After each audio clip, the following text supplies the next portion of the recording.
Welcome to Transhumanist Tea Time. We have Mathieu Gosselin and myself, David Wood, and the first of what we think will be a regular set of tea times, where we invite you in the UK and around the world to brew yourself tea. Well, actually, we're quite tolerant. We don't mind other substances, other practices, but we're going to talk through some news about the world, some news about transhumanism, some news about the Transhumanist Party. Mathieu, do you want to say a few words to welcome?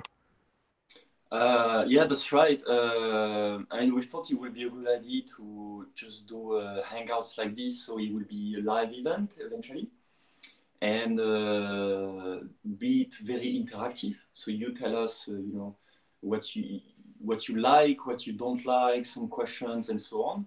So we're kind of testing the formula right now, and the idea was to kind of go for something like Joe Rogan type of, you know, very relax and chill, and let's just talk about those things in a way that perhaps traditional politicians do not do, because they always think that they know much better than you, so they will tell you things and you just are passive. Here is the exact opposite. We would love for you to be more active and help us really along this journey, along this process. We're kind of early in the game, but that's why it's for you to tell us, you know, like what you will want. And I think that's the expectation of a modern politics, I suppose. I mean, at least that's my expectation, that I wish, you know, you will have people who will listen to what you have to say. And I think David and I, we really consider it in such a way that, you know, we ought to gather all the input of the community that's slowly but surely building. And so that we can, yeah, we are steered in the direction that you guys pretty much decide. It's not just about us, even though you know, we have our own ideas on the subject. So that will be the first iteration of this program, and yeah, let's just have a conversation basically on a few topics. And in particular, there are a couple of topics I thought we could discuss, Mathieu. Yes. We should talk about our flagship project in the Transhumanist Party, which is a better future for mental health. So maybe we'll get to that in a minute. Yeah. Tell people what we're doing. And since we are in the midst of the UK's crisis, shall we say, with its relationship with the European Union, we might have a few words at the end about how transhumanists might do this differently. What can we learn? And so we'll come on to that. And I guess in the middle, we can talk about some other party news, what we're doing. But let's talk about the future of mental health. So why is this an important thing, and how do we want people to interact with us and steer us in this particular direction? Yeah, I think it's not been a subject that has been much tackled by much political entities, really. But if you think about it, what's the aim of a political enterprise? It should very well be about improving the life of people. And to me, I mean, what best to start with, you know, like, you know, helping people mental health, you know, directly. And there is sort of almost an epidemic of it nowadays. I think the figure are something around 30% in UK of people who have some kind of a mental health issue. So that could be from depression to anxiety disorders and all sorts of things. So it's quite significant. And I would think that it's the consequences of failed politics. And really, we should ring the bell on this, because if we don't have a society of people that are happy, even with all the things that we have. So the other day, I was actually looking at little trailer that Theresa May, I mean the Conservative Party did. Actually, their motto was a better world for everyone, or something like that. And I didn't believe much of it, but all of the focus was on the economy. And you know, I mean, that's good. The economy is important to have a healthy economy, but that's not really the most important measure of success, to me at least. I think we should rethink that, because no matter how rich you can be, if you're miserable, what's the point? You know, eventually people want to have a good life, and so we need to rethink a little bit that aspect, I suppose. I think many people will agree, but what the problem is, it's hard to measure good mental health. It's hard to measure happiness. So in the end, people say, well, actually, we can measure at least the state of the economy. So let's say, but I still think that's a mistake, because if you measure something, that's what you get. If you don't measure something, you're unlikely to get it. So I think we need to be much smarter in figuring out, knowing ways in which people are falling short of their mental potential. Mm-hmm. It's not just matter of people being clinically depressed or psychotic or some of the other ailments. I think most of us, a lot of the time, are semi-depressed or semi-psychotic or angry. Yeah. And that's not good for us either. It's not good for us as individuals. It's not good for our loved ones. It's not good for us in our work. It's not good for us as social citizens. So we must have more attention on this. Yeah, absolutely. Something I will have to say, however, is that there is actually a measure of happiness. So you can sort of, with the fMRI and so on, or kind of a left brain, right brain type of balance, they found some correlation between what people report their well-being and how they feel in their head. So we could measure with fMRI. However, it seems like the self-reporting of well-being is actually very accurate. So it's like when people say they're happy or they're unhappy, it seems like it's very representative of their state of well-being. So, in fact, I think it's a very valid tool of measure what people report, if they're happy or not. You know, on a scale from 1 to 10, how satisfied you are with your life. It's, I mean, it's subjective, you could say, but the subjective experience still matters. That's basically what it is.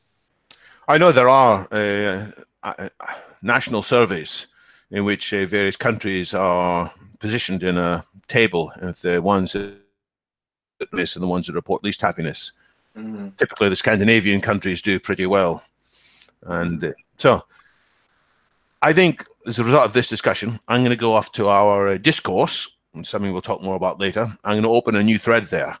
What is the best practice in measuring happiness? I know that lots of people have looked at that, because I think if we're going to talk about improved mental well-being, we need to have more focus on useful and well-respected measures of happiness, and maybe we have to promote some more ourselves.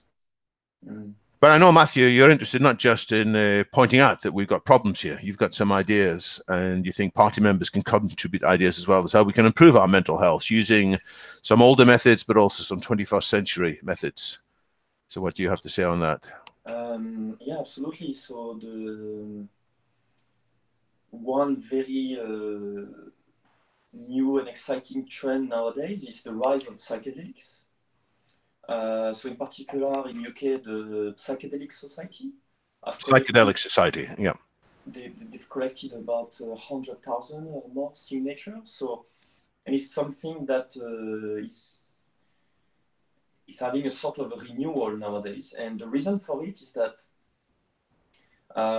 we got a few pioneering studies, especially here in the UK, with UCL, but also UAL, that showed, and there is very strong evidence for it, that with a single take of psilocybin, so it's what we will call the magic mushroom, can dramatically have an impact on the well-being. So can literally cure depression, in one take. And in terms of, so there's a tool of measure for how powerful a drug is.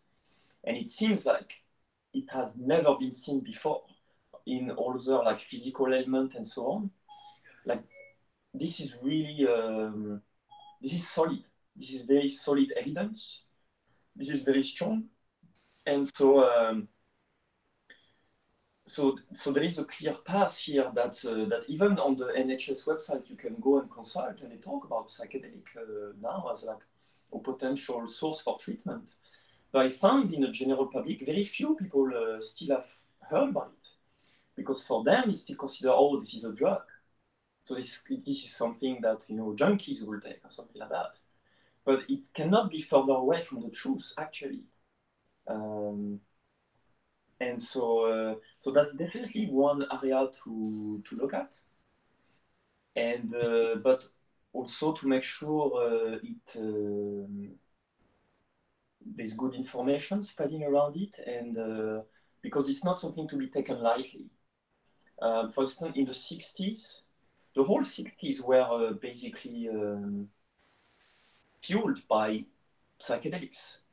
If you think of different eras in history, so I've heard this theory that I found fascinating, which is that the Renaissance period occurred because there was a shift from alcohol consumption as a, you know, as a social, you know, beverage to coffee. Yes. And suddenly people were, of course, so alcohol is a depressant and coffee is a stimulant, obviously. And so it created different ideas in people's mind. Think of it as like a medium. And if you think of the 60s and you know, the emphasis on I mean, peace and love, and you know, the women's rights movement, for black peoples, you know, it did a lot of good actually. And I strongly believe that it was fueled by the rise of psychedelics, by this renaissance. But at the time, they didn't have much discipline, and it was kind of all over the place. So this time, the difference is like we have the scientific studies, but we should also be mindful of how we will put this in the public and be disciplined about it. And so I personally studied religion because I'm working on a book on the subject. From like a synthesis type of work, I look at all religious tradition, and they all have something in common, which is their root is shamanic. So some people have heard of the word, but without knowing exactly what it entails. And what it is actually is this practice, this psychedelic practice, but with a setting. So you will have music and other healer and so on that will help someone overcome their personal demon, if you like. So there are plenty of ancient practice that some people have kept around, but that they are modernizing because now we have, you know, more rigorous tools to know about those things. And so personally, I've done it with ayahuasca ceremonies. So lots of people are going in South America doing it.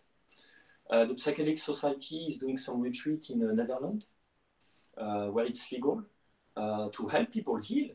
And some people have been trying psychotherapy for years. And psychotherapy can only take you so far. But here it's like in one take, you can dramatically improve your quality of life. And so that's quite significant, really. It's the possibilities are quite mind-blowing, literally. And so that's a great area, but that's not the only one. So there is another field that's not very well known, that's called bioenergetics, which is psychotherapy through the body. And we are a society that doesn't move very much. I mean, we run and so on, but we don't express ourselves very much with our bodies.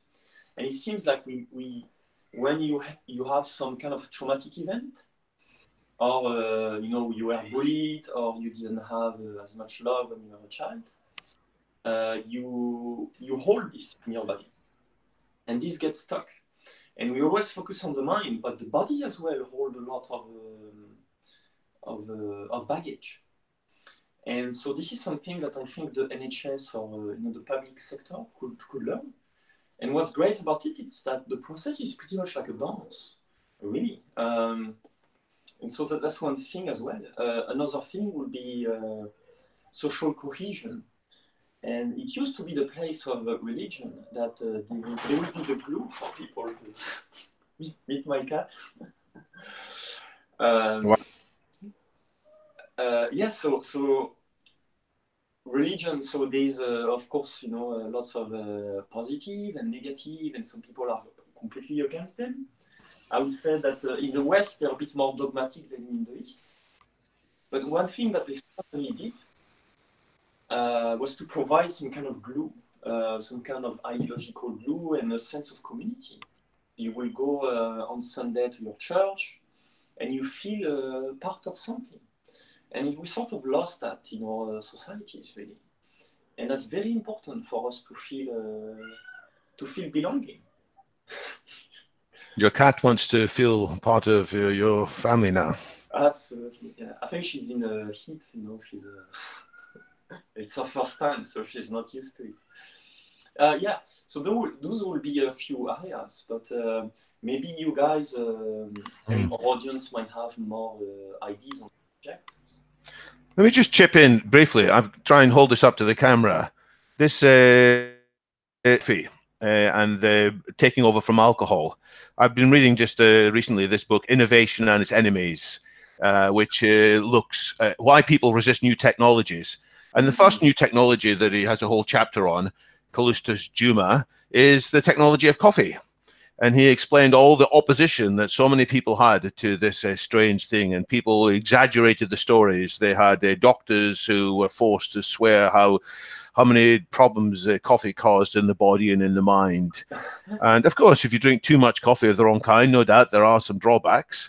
But a lot of it was driven by commercial interests, the people who previously made money by other kinds, they were being displaced by coffee shops. And also, frankly, various leaders were worried by the coffee salons, that there was a group where places where people would sit down and discuss calmly and objectively, building up ideas. And this was a threat to at least some of the rulers. Some of the other rulers were more far-sighted and tolerant and supported it. And this happened again and again. And our friend Anders Sandberg often shows a picture of a group of women in Sweden about 200 years ago. There's a cartoon of the local constabulary breaking into a meeting room where there are horrors drinking coffee. This is a terrible thing because what might happen if women drink coffee. And the cover story was, well, if you drink coffee, you'll become ill. But in reality, they didn't like that people had the chance to develop new ideas based around coffee. So, of course, we're not the coffee party. We're not telling everybody they need to drink coffee.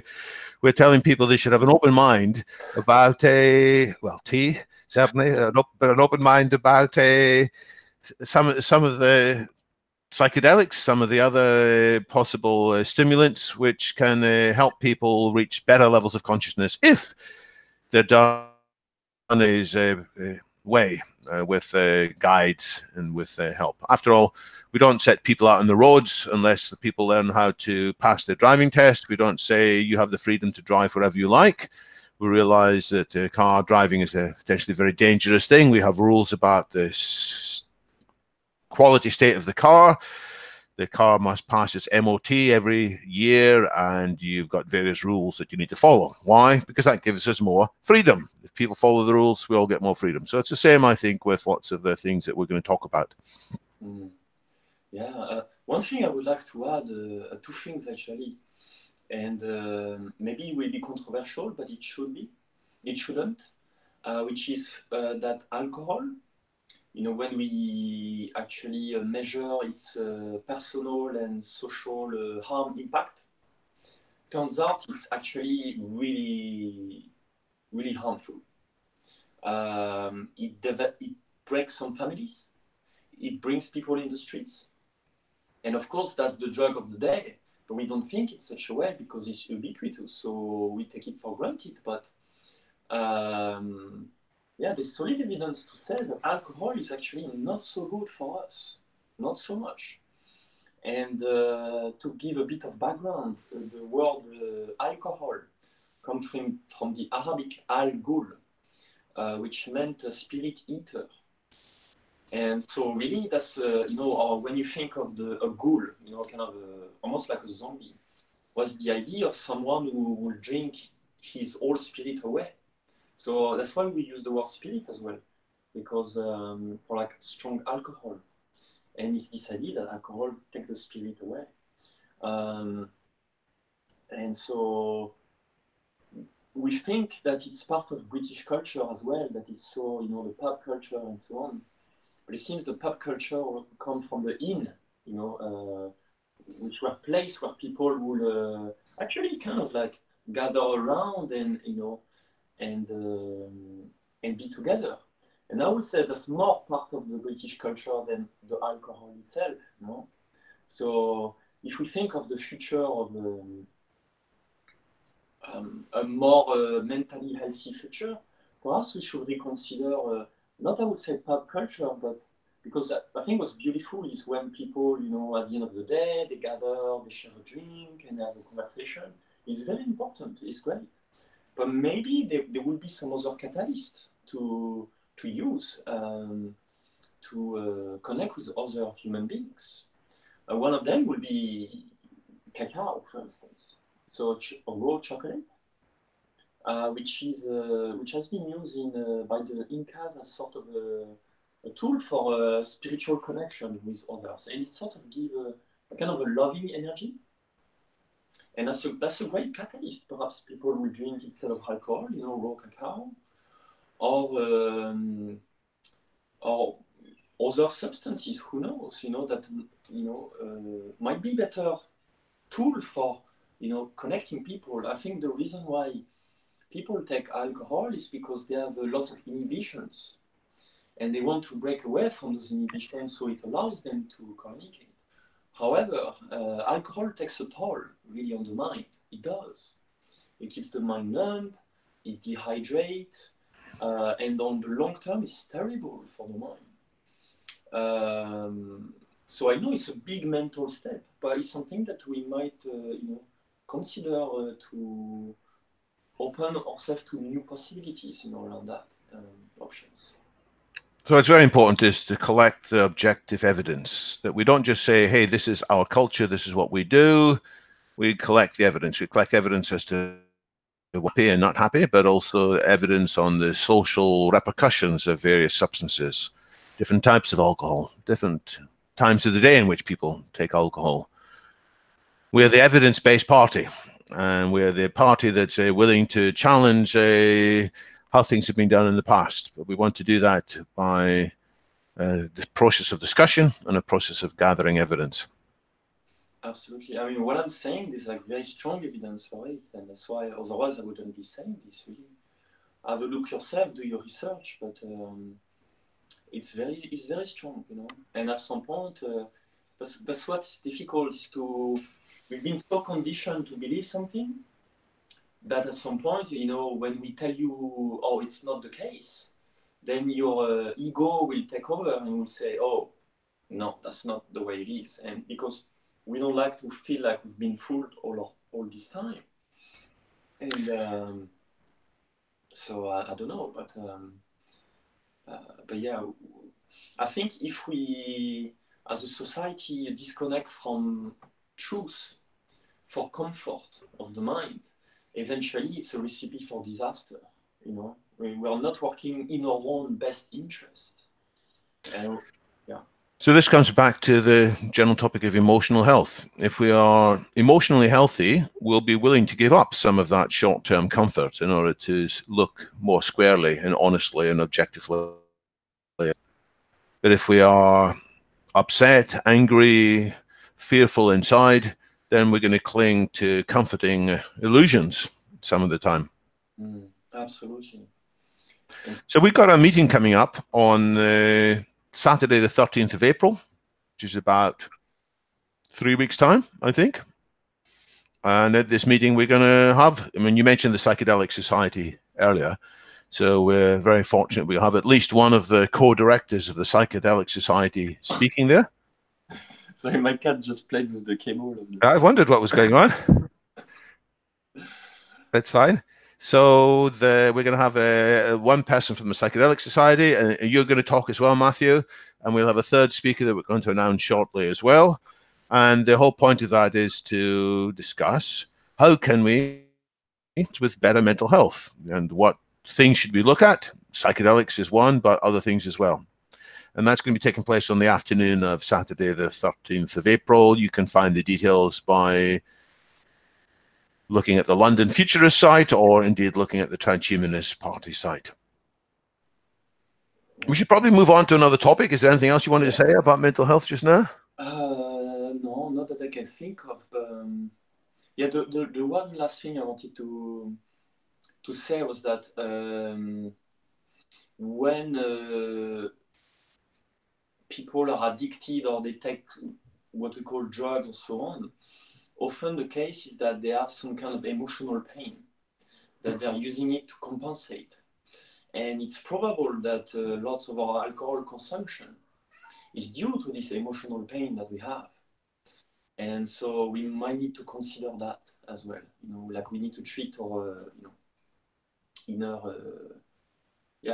like probably some people take alcohol to get away from their problems. And I would say it's not just substances like alcohol, but it could also be entertainment, like video games or watching movies and so on. It seems like we constantly have to distract our minds, because if we stop and look at ourselves, and we're going to have to face our emotional pain or inadequacies, or dissatisfaction with the way things are. And yes, so that's all I had to say. Well, quite a lot to think about there. Yes. Yeah. We look forward to hearing feedback from people watching this video. If what we're saying sparks any thoughts, let us know.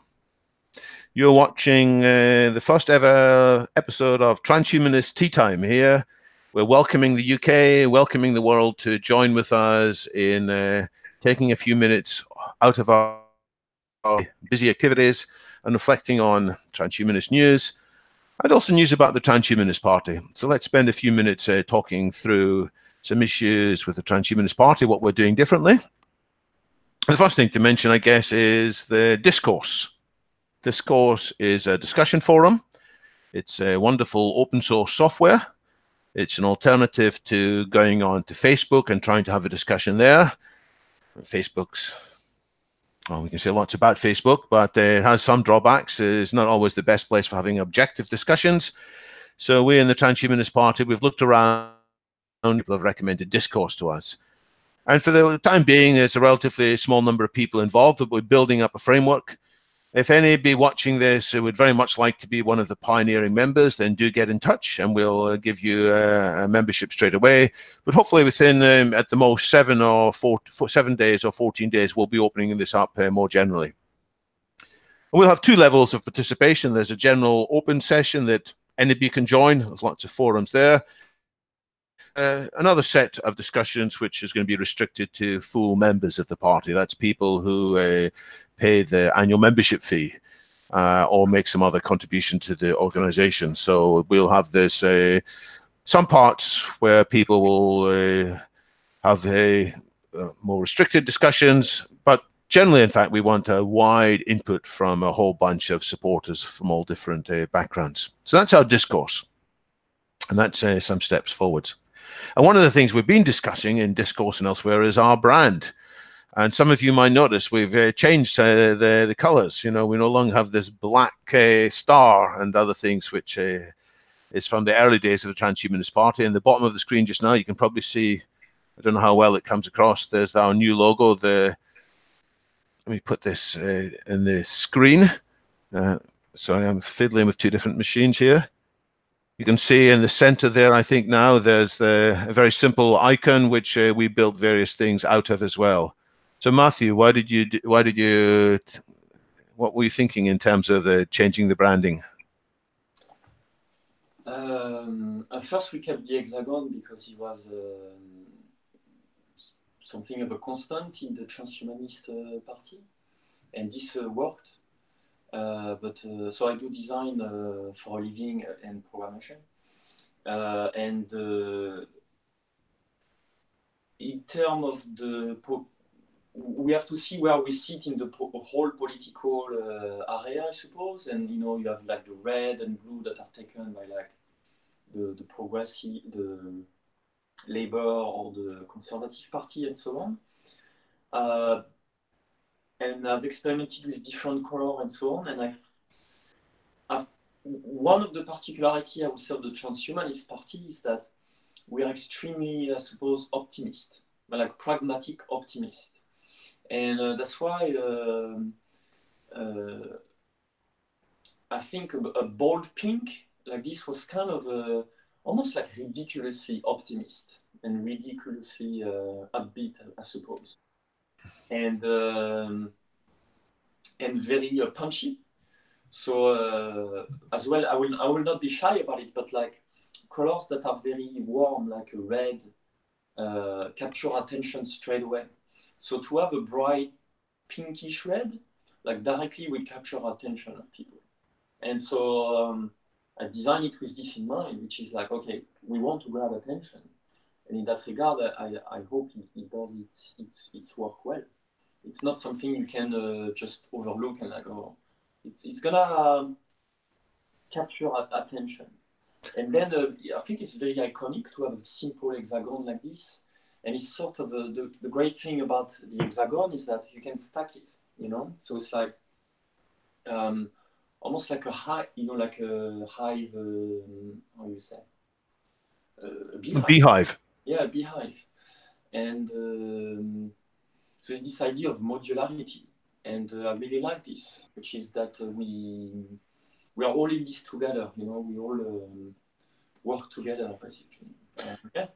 And can you say something about this rather magnificent picture here, which you have assembled in terms of a choice for the future? Yeah, so the idea was, so most political entities will just tell you what their vision, and like this is what we should do and all of that. So Theresa May say, oh, we want a better future for everyone. And then it's like, it starts with a great economy and all of that. So she knows exactly what you need. But I found this quite disempowering.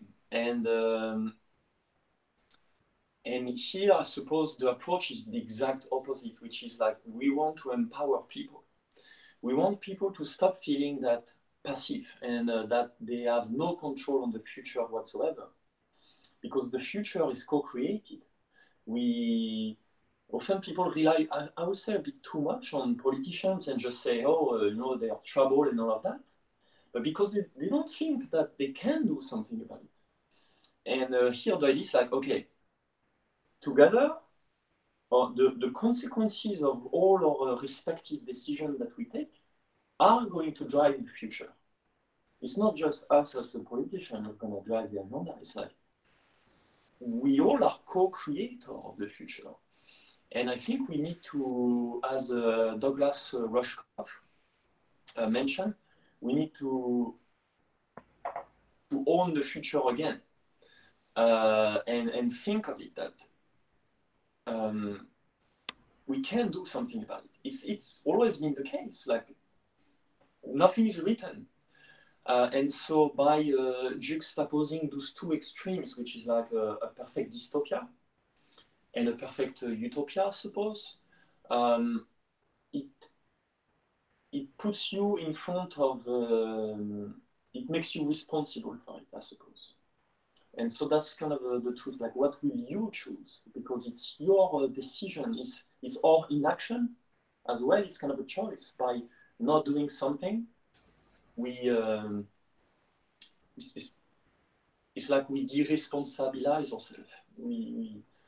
And I think it's the opposite that we need to do now. It's like, okay, let's take responsibility, let's move forward, and so on. Yeah, recently a lady said, when I did my first speech at Birkbeck, but it was more of a conversation, actually. I didn't want it to just speak. And you say, if you want to do politics, you should do this, you should have a vision and all that. You're like, well, you don't want more of the same thing. You want, it different because it's not working the way it currently is. And you say, oh, if you want to be a politician, I'm like, I was thinking about it, I'm like, I don't want to be a politician. Like, that's not my agenda. And really what I want is, a better society. And I think we've got so much potential and but I don't know, it's like the options that we have are so shit basically. And so for me it's just, I mean, the Transhumanist Party is it should be a vehicle for a better society really. That's what it should be, as opposed to just be its own end goal. Anyway, I speak a lot. No, I think it's very important. We have to help people to change society who are being put off by existing ways of doing politics. As you said, I don't want to be a politician either, but I do want society to change for the better.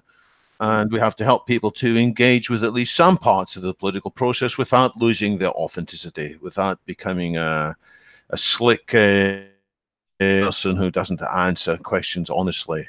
We should be quite open to admit that we don't know things, but we should learn and we should move forwards.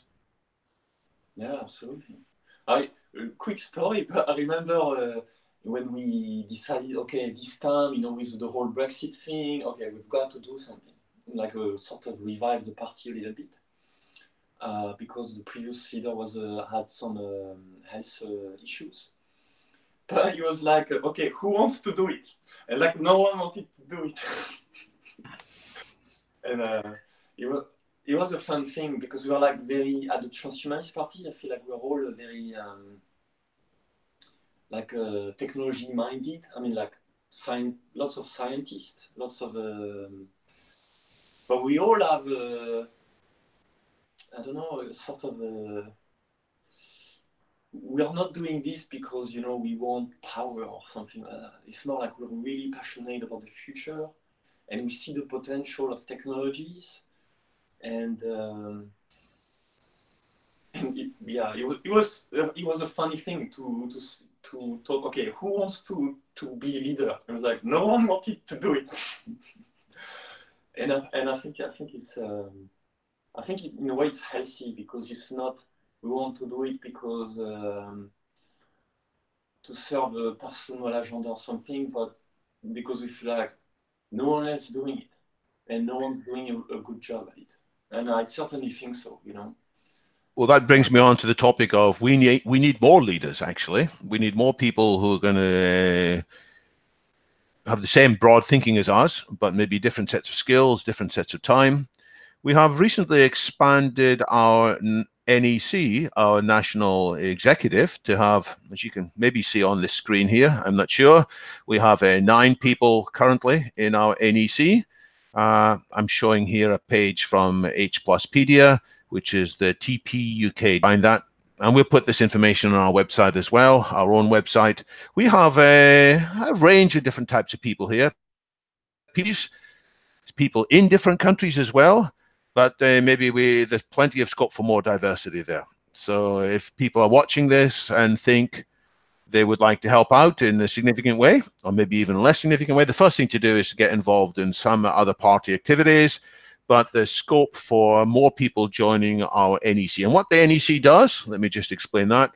We have our own special area of discussion, which we do online, but also we have a meeting, a bit like this, once every 2 weeks, in which we gather online and we go through our projects in a fairly standard way. What projects are we working on currently? What do we think should be done next? And what are the blockers? What are the opportunities? What are the issues that deserve more discussion?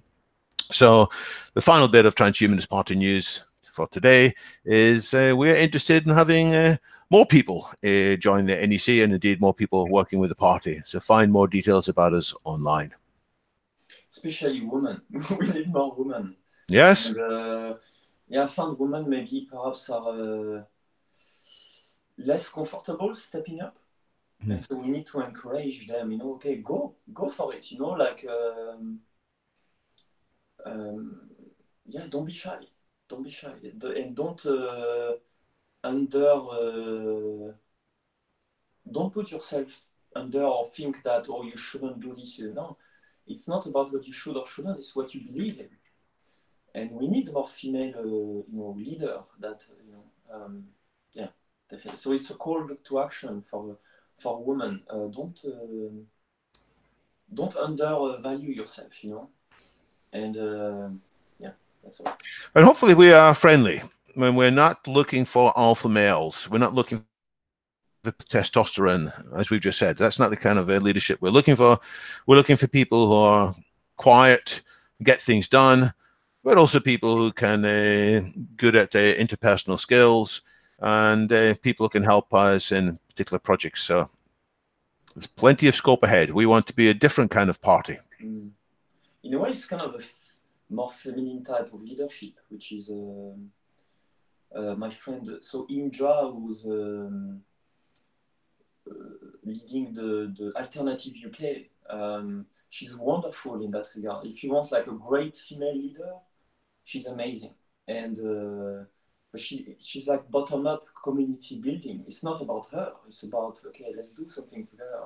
And I've learned a lot, actually. This is Indra Adnan from the Alternative UK, which I do recommend people check out. They're building a network of networks, as you say, bottom up, and with a focus as well on mental health too, as well as other issues, local activities to build a better politics.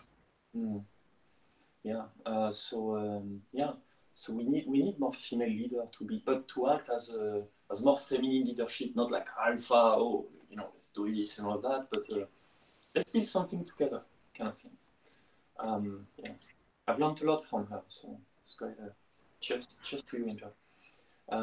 Also, because we don't have much time, but we wanted to talk about Brexit as well. Like, what is our position on that, David? So I think this discussion of different kinds of leadership leads in naturally to a discussion on Brexit.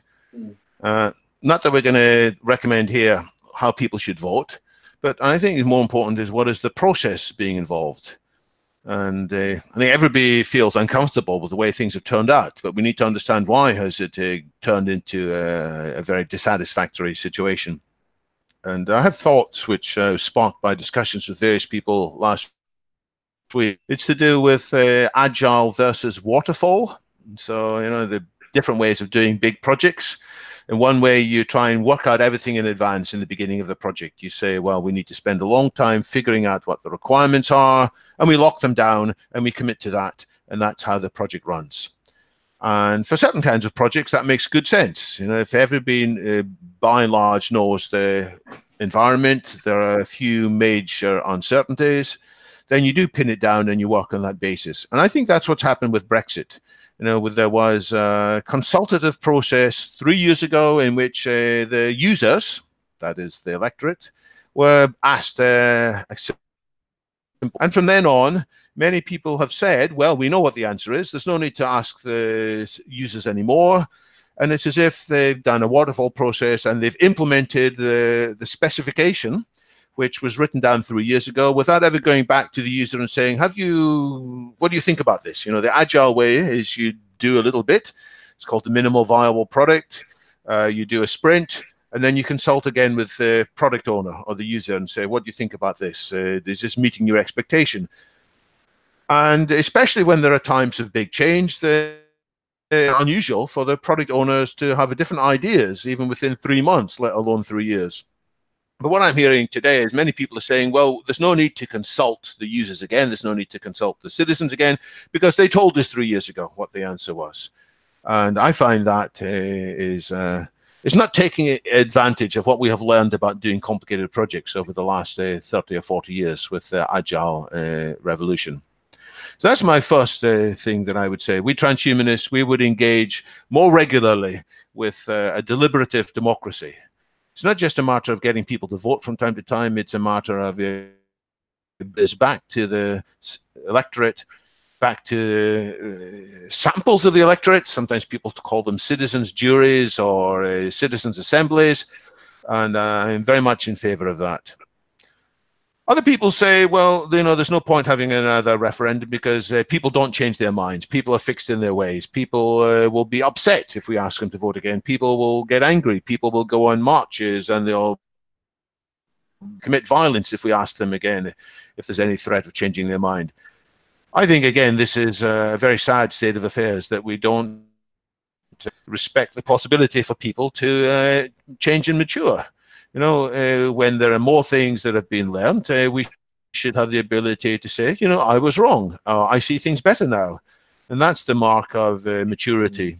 So these are the two things that I think we transhumanists at least would bring to this discussion, involving the citizens on a regular basis with deliberative democracy, and secondly, expecting people to have the change rather than stereotyping people as, well, they're never going to change. If what they've asked for is rejected, they're going to be stroppy and childish and adolescents and smash the place up. No, I think we can do better. Absolutely. I agree 100%. Yeah. I think the one issue is with the current voting referendum system. It's very binary. It's like yes, no, but then what are the details of implementations as well? And like Theresa May idea on the subject of what's going to be good for you, but on which basis? And there are so many little things that, and she's got her own agenda, for sure. I'm sure she wants to do good, but unfortunately,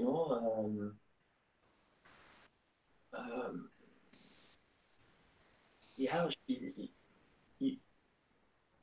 you have to get enough input from people of what they actually want, what's good for them, and if you patronize them a little bit too much like this, I think that's what's happening. It's and there's always much clash, in the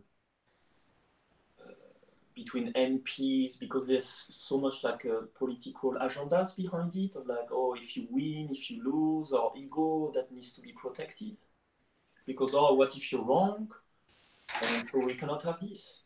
And so the way I think of it is maybe we should shift from thinking of putting people in power to putting ideas in power, create an ideocracy.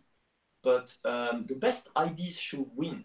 It should not be about just people, You need some people to bring those ideas forward. But really that eventually it should not be just about, So for instance, it's not about, the Bible is not about Jesus. It's about what he has to say, And it's the same with politics. It's not about people. It should be about, okay, what kind of ideas are the best that will be able to bring about positive change in our society. And perhaps there are new tools that we can leverage to surface those best ideas and test them at smaller scale. So then at large scale, we know that these things work, and then we can implement them. And that's very much the proposition of the Transhumanist Party, which is to be pragmatic, to try a bunch of ideas and test them and see which one works. And if they work, we apply them. Yeah. So the discussion isn't who is right, but what is right. Absolutely. And we don't mind changing our ideas if it turns out that other people have got better ideas. Absolutely. Yeah. And it shouldn't be, well, I'm going to say this because this is the party line and the party needs to be protected at all costs. We need a much more fluid situation. And one of the issues, of course, with British politics is it's very hard for new parties to form and move forwards because of the first past the post system, because of the power of the party organizations as well. But we must look to greater fluidity and realize that the pace of change is increasing. There are new possibilities the whole time, and the ways in which things were divided up in the past, that made a sort of sense in the past, is no longer the right way for things to be organized in the future. So we're looking forward to better ways of doing politics, which put ideas at the front and allow the public to have a bigger say in what's happening. Yeah, absolutely. Yeah. Maybe I should mention at this stage another movement which is trying to change how politics works. It's the Extinction Rebellion movement, which is saying, you know, mainstream politics is failing to put one of the most important questions seriously in the center of the agenda. It's the topic of potential climate catastrophe, climate breakdown. That this may not be something just for the end of the century. It's something that's already having big implications, and maybe in the next couple of decades it could turn into the biggest social issue of all time. So they have said we're not having enough focus on this, and they're trying to change the political mood by groundswell activities. And I have to say, I've got a London Futurist meeting coming up on a Monday the 8th of April, in which we're going to look at Extinction Rebellion. We'll have a speaker from Extinction Rebellion setting out their views on the science, but also the politics and the psychology. And as a transhumanist party, I'll be watching as well. What can we learn from this? What are they doing that we should be adopting? And there may be other things in which we wouldn't want to adopt. But my goodness, we need new ideas. And if we just keep on doing what we're doing, getting into a very unhappy place with politics and with society. Thankfully, I see plenty of evidence of bright people, enthusiastic people who say, actually, there is a better way.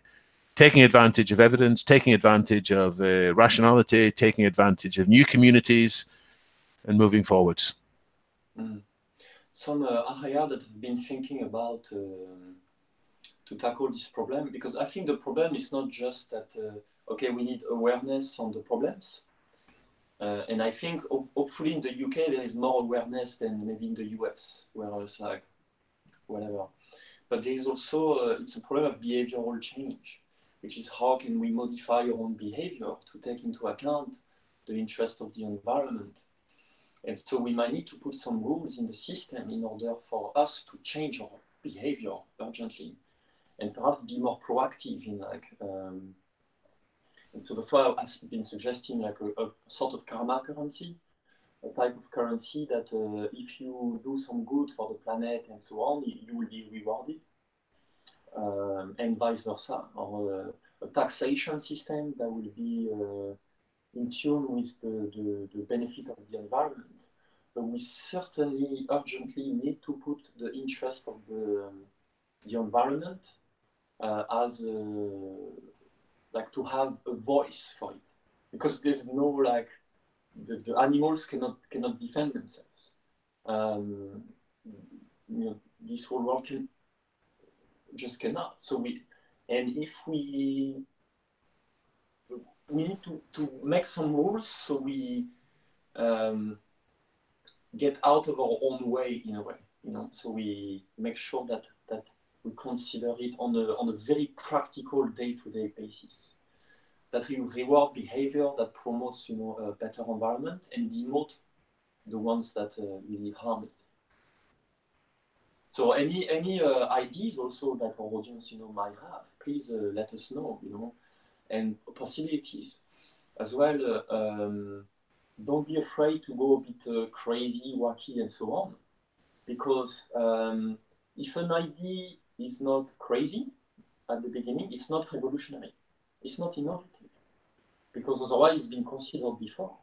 Every idea that have been bringing a radical transformation have always been considered crazy at the beginning. You know, like coffee you mentioned, but like the abolition of slavery was considered like the craziest idea, because, oh, who will do the job?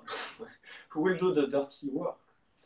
And so, but turns out those are the best ideas. I mean, not all crazy ideas have the potential to be revolutionary. And but if an idea is not kind of wacky, crazy at the beginning, it's probably not revolutionary. It's just like a bit more of the same thing. So let's think about that. And it seems like we're going to close, but yeah, let us know. And if you agree with what you've heard here, please share it with your friend. You know, talk about it, spread it. But it's not going to happen by itself. You know, take ownership of it and be part of it. Don't be shy. Leave your comments in the section below this video. Get in touch with us by other means. Let us know what you'd like us to discuss in future sessions. And in some of these future sessions, we may have other guests as well, because this isn't just about, it's about you. It's about the kind of people that you think you would like to see us discussing with. People who might disagree with us, people who have a complementary view, people who can challenge us to be better at changing the world. So thanks to everybody. Enjoy your tea and help us build a better future for everybody. Have a good day, everyone.